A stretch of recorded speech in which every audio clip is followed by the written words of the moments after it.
It's Margarita, and today I am taking you to the house of Shay and Blue.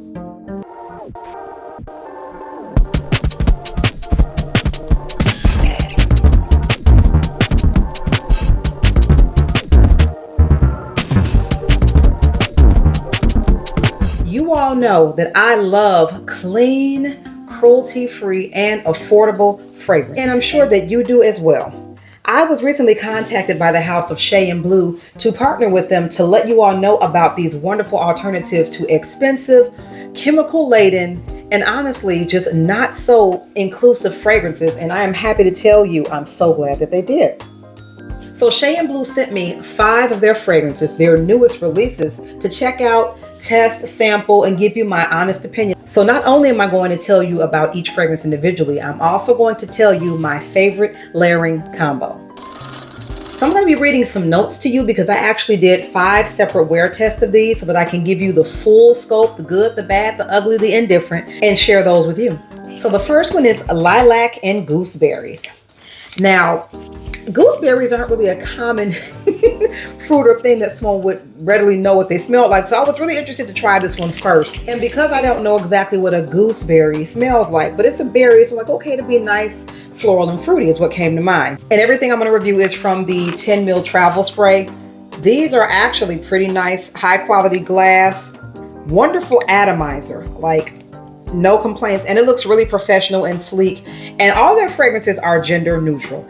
Anybody and everybody can wear this and find something that mixes well with the body chemistry. And when I researched the brand and I saw that they advertise everything being gender neutral, I was like, okay, we'll see. Because fragrances in general tend to lean masculine or feminine, and it's very hard for a fragrance to truly straddle the line. But I must say that they did nail it. Every fragrance that I am going to review that I was sent of these 5, I can honestly say is truly a unisex fragrance that any gender can pull off with ease. Now, lilacs and gooseberries, upon smelling the bottle, I get a blast of subdued fruit. It's a fruit where the florals don't overpower it, but when I put it on and I let it get to the dry down, it reminded me of something familiar. And I couldn't quite put my finger on it, or should I say my nose on it. And it smelled like a distant cousin of Joe Malone's Nectarine Blossom and Honey.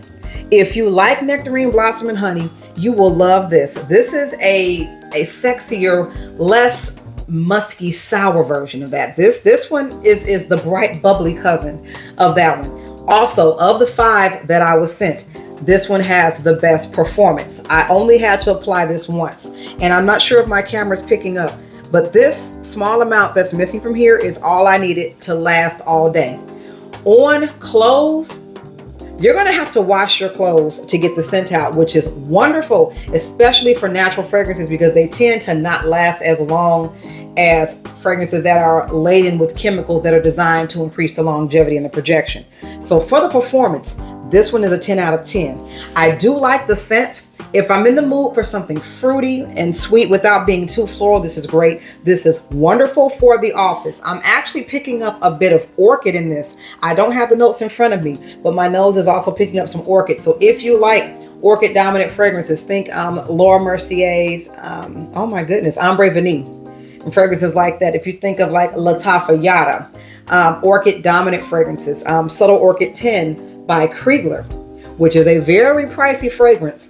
You can have something that would complement those pretty well with lilacs and gooseberries. Now, number 2, blood oranges, is just like it says. This is very photorealistic. If you are a citrus lover, if you are an effervescent lover, I would go for this. This is so unisex and great for layering. This can bubble up anything. If you have a fragrance that's going a little too dark, this can definitely wake you up. I think this is a great fragrance to put on in the morning. If you are dragging, sluggish, having trouble getting out of bed and getting to work, I would say blast some of this because it is a very uplifting mist. If you like Little Italy by Bond Number 9, which has been discontinued if I'm not mistaken, this will be a great sibling to that. Not identical, but it puts in the vein of that. If you like Afternoon Swim or Mandarino de Amalfi by Tom Ford, think of those beautiful, bubbly, effervescent citrus scents. this would be great for you if you like those. If you like Baccarat Rouge 540, you would like this. It might layer very well with that. And I say that because I am getting a little bit of a medicinal note that I get in that. Again, I don't have the notes in front of me. I'm not sure if it has saffron or anything like that, but that note tends to go a little bit medicinal. And I'm picking up just a little bit of that in this. If you like that herbaceous kind of a vibe, I would say go for this. If you like citrus, if you want something that is truly neither gourmand nor floral, a straight up citrus, blood oranges is for you. Now this third one, Melrose Apple Blossom, was so nice. This is a happy fragrance.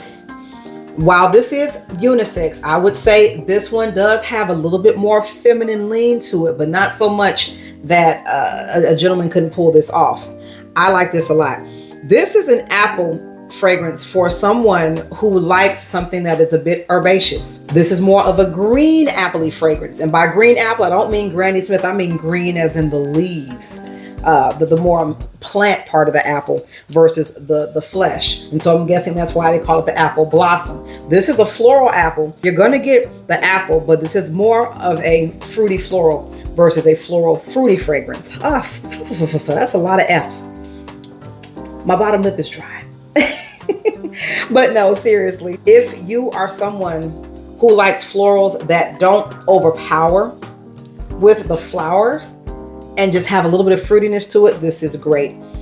This is another one I would say is safe to wear to work in environments that are very sensitive to fragrance, and maybe even places that frown upon fragrance. If you just want to have something to put on so you smell great and clean and refreshed, this is wonderful for that.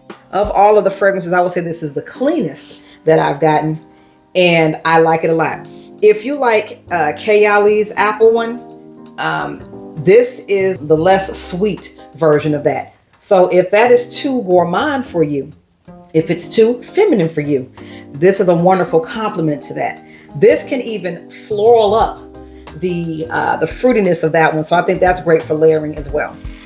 Now these last two are my favorites, and I saved them for last because they are my favorites. And oddly enough, these are the two I was expecting to like the least.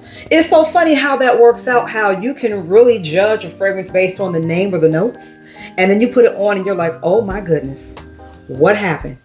That's what happened with these next two. So number 4 is Black Tulip. I have never liked a fragrance that had the word black in front of it at all, because usually when I hear black, it means it is oud dominant, it's patchouli dominant, it's too mature. I was pleasantly surprised with this. This to me is what Carolina Herrera's Good Girl should have been.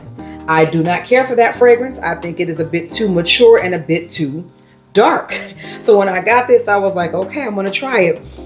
Y'all, this is amazing. This is sexy. This is fruity, it's sweet without being juvenile, and I love it. This is wonderful for date nights. This is after 5. If you wear this to work, do not spray this too much. Yeah, I would say save this for later in the day, or when you need something that's going to give you a really good projection without being offensive, without being overpowering. I like this a lot. This is definitely floral. I'm getting the tulip. The tulip is noticeable, but it's not going floral bouquet. This is a sweet tulip. This is a candied tulip and borderline gourmand. I would call this a flormand. This is definitely a floral, but it's got some gourmand notes to it. And y'all know I am a gourmand queen. I was so pleasantly surprised with this. I strongly recommend this. This one leans more feminine in my opinion as well. However, if you are a gentleman who has a body chemistry that loves sweet florals, my husband is one of them, do not be afraid of this. Oh my God. Wonderful. And last, and definitely not least, this is the most. This is the Creme de La Creme of Shay Blue, okay? Oh my God. Tonka Angelica. I don't even like Tonka, okay? Bianco Latte, Blanche Bouteille, Fave Delicieuse, all those fragrances I've had and I have decluttered because for some reason the note of Tonka seems to smell like plastic on me. Oh my God. The Angelica though somehow managed to balance out the Tonka to where this is one of the sexiest fragrances I have smelled this year. This is my favorite. This is going to get worn on lots of date nights and anytime I feel like just being that chick. I don't know how the creator managed to balance the tonka in a way to where it does not smell like plastic. Now, if you like Guerlain's Angelique Noir, but it's too noir, it's a little too dark, and if you like Tonka Imperial or Fave Delicieuse, think of the perfect blend of those luxury $300, $400, $500 fragrances in this little bottle. I am so impressed with this. It's got really good performance, but the way that it smells. This smells so good, it's hard to describe how good it smells. It does not smell like a snack. It's not a sweet gourmand. The Tonka is not gourmand. This is actually, I would think this to be more of an oriental vibe. This is truly sexy, mature, grown, truly unisex. A gentleman could pull this off. There is a note. There might be some oud in here. And I say that because I'm getting a, I don't want to say rubber because it's not a rubbery note, but there's some type of note that's going dark and it's not patchouli that I'm getting. It might be a small blast of oud. If you like Oud Satin Mood by Maison Francis Kirk John, you will love this. This is a less oud dominant cousin to that. The Angelica, though, I'm guessing that's what's balancing it out and that's what's giving it the slight greenness, but I can go on and on for this, but this is my favorite of all of them. I love this. Like, this is something that when I run out of this, I would actually get a full-size bottle of this. That's how good this is. Now, these fragrances are also designed to be layered with one another. I tried several layering combos with these, and my favorite one is this one. Lilacs and Gooseberries and Black Tulip. Y'all, this smells like a piece of candy. As a matter of fact, if you've ever been to like a pancake house or a restaurant like that, if you ever smell boysenberry compote, this is what it reminds me of. It reminds me of luxury handmade preserves, boysenberry to be exact. If you ever had that boysenberry syrup, or if you've had the compote, the jelly made from it, complete with the little seeds in it, you guys, this is amazing. This smells like a piece of candy without smelling childish and juvenile. This is, I don't know how they did this. Oh my God. This layering combo right here is diabolical. If you want to smell sweet, if you do want to smell like a snack, but a breakfast snack, if you will, go for it. Now let me know in the comments, what is your favorite fragrance from Shay Blue? What are your thoughts on clean fragrance? I love it because it's, overall more responsible for the environment and for your personal microbiome, your own environment. You don't want to just be putting anything on your skin, but I'm so glad that I had the chance to experience this and that Shay Blue was gracious enough to sponsor this video. I am happy because I found a fragrance that I truly love, that Tonka Angelica. It was an unlikely suspect that I am so glad that I got to experience, and now I've got basically a fragrance in my collection that I intend to keep in my collection even after I run out of the travel spray. Also, like, comment, subscribe, and share this video with anyone and everyone. And until next time, I am Margarita, and you have an awesome day. Bye.